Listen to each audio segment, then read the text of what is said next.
Is your team doing its best work? This is going to be good. But first of all, let me remind you, you have found the Marketing for Owners podcast. Thank you very, very much from me, your host, John Burt. What I do is I spend around 10 minutes each day, Monday to Friday, helping you learn what I've learned to create a self-marketing company. That is a company that does the marketing on its own while you go and do something that you'd prefer doing. It may be at a massage or at a snooker hall or down a bar. Or you may be working doing other stuff. It doesn't matter. Your company will do the marketing and get you customer after customer while you do stuff that you want to do. So back to it. Today is quite an important one. We've discussed this before and I will discuss it again. Your team and you and me all have a unique ability, an innate, an inbuilt ability to do particular type of work. Do you know what it is? If so, how do you know? Are you guessing? Is it because it's what you've done for a long time? Well, let me tell you this, my friend. How about if you've got it wrong? What if you're not doing the best work that you're suited for? How about if you hired someone to be your personal assistant? What if they are not built to be a personal assistant? They don't know that because they've never tested for it. How about you promote someone to be a manager and you don't know that it's not built into their psyche to be a manager or to be able to manage people or systems? What if you get it wrong? Let me explain how you can get it right. Now, the most common test of this is a psychometric personality test called Myers Briggs. It's done from research from Carl Jung and is it Isabel Myers Briggs? Quite a long time ago. Very, very common.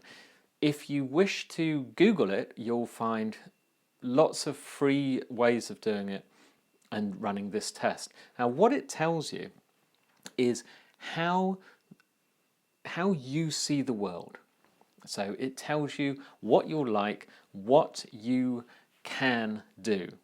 Okay, so this is not like an IQ test. That is completely different. That's nothing related to this whatsoever. It doesn't matter who you are, what job you do, what your abilities, your education, or anything of that are. It is very, very clever because if I remember rightly, there are 16 personality types and it will tell you yours. At the end of it, you will read about how it explains what you are like. If you want to know me, I am an INTJ, which means apparently I have a great ability to analyze things very, very quickly, and I want to continuously fix the world. So now you can see why it's in my personality to want to help others be the better them and to create a better business. It's because it's what I do in mine and I have an ability for it. Can't help it. So I'm an INTJ.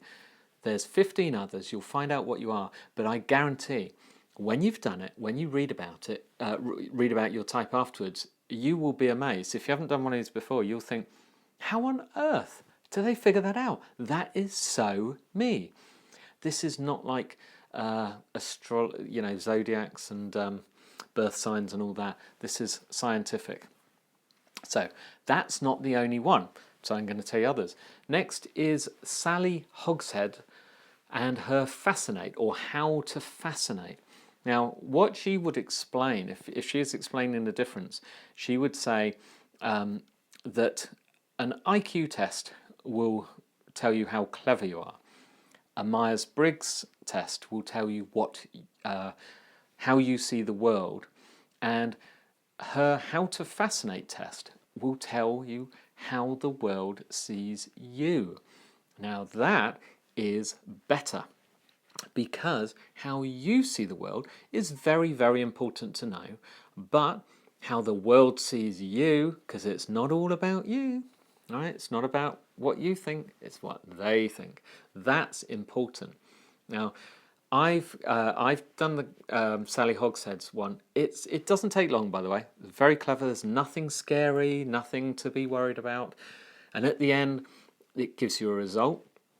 You will, I think she's got a little video where she'll explain what this all means. There's lots and lots of data, and she started her stuff years ago. I think did the initial research over 250,000 people, something like that, and has since gone on to, I think, 600,000 or so on her website have taken this.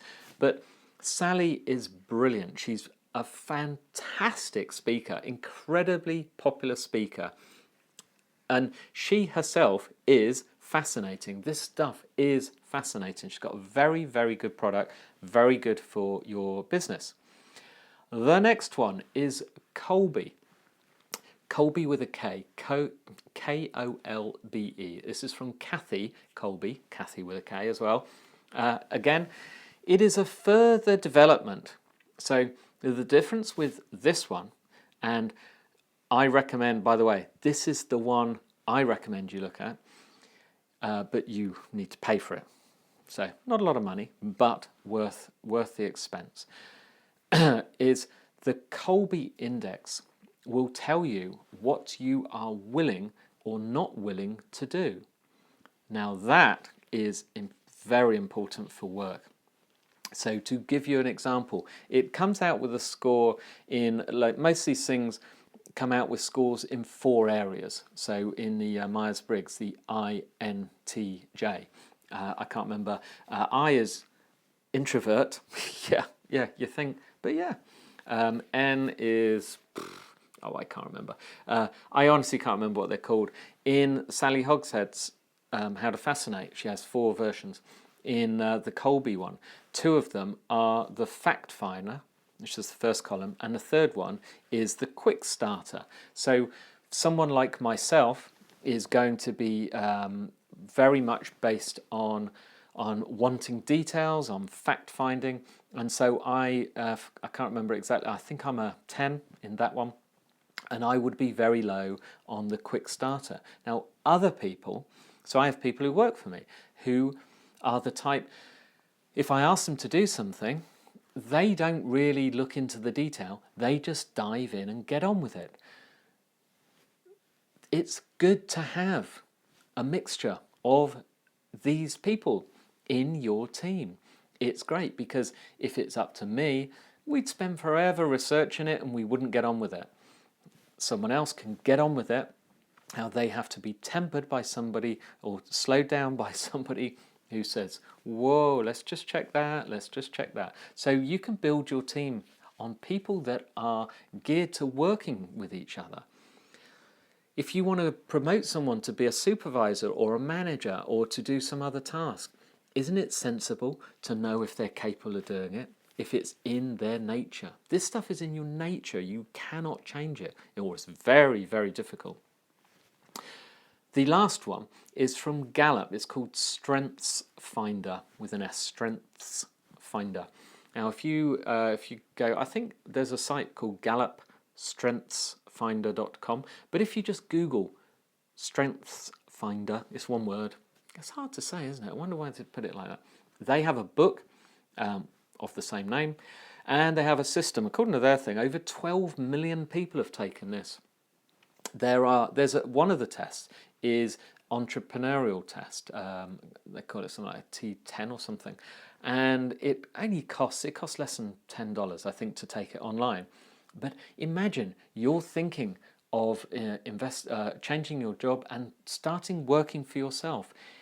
How about, and you've never done it before, how about if it's not in your nature to do that? What if you did a test, and a personality test like that, like the Strengths Finder, and it told you that you are not geared to being an entrepreneur? What would that do to you? Now, would that make you think, that's rubbish, they don't know what they're talking about? Or would it make you think, Oh, interesting. Wow, that saved me a lot of time. Perhaps I should be working with somebody else. It doesn't mean you can't be an entrepreneur on your own and start your own thing, but it possibly means that you need someone with you to help you out in the other areas. For example, in your business, who's doing the accounts? If you're a small business, just a couple of you, one of you decides to do the accounts, the other one does the sales. Are you best suited for those? All these kind of things are important. I strongly recommend that you take one of those. Mine, I say go for the Colby. That is wonderful. And then read the research afterwards. Trust me, it is fascinating and it will improve your business and you, which is what we're all about. Now it's a Wednesday.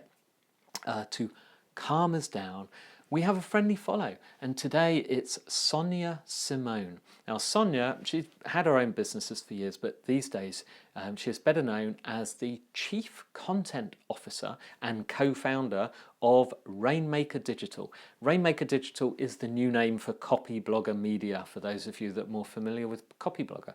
And if I remember rightly, I'm pretty sure that Sonia wrote the Teaching Sells course, which has been synonymous with Copyblogger for quite a while and a very, very popular course.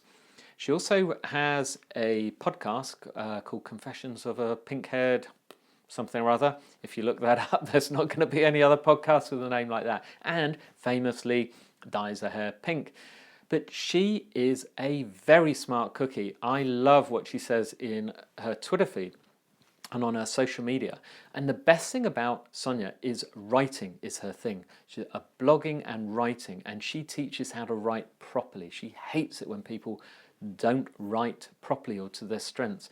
So what you read from her is helpful, fascinating, and it's well written. Sonia Simone is wonderful. Go follow her. All right, I'll be back tomorrow.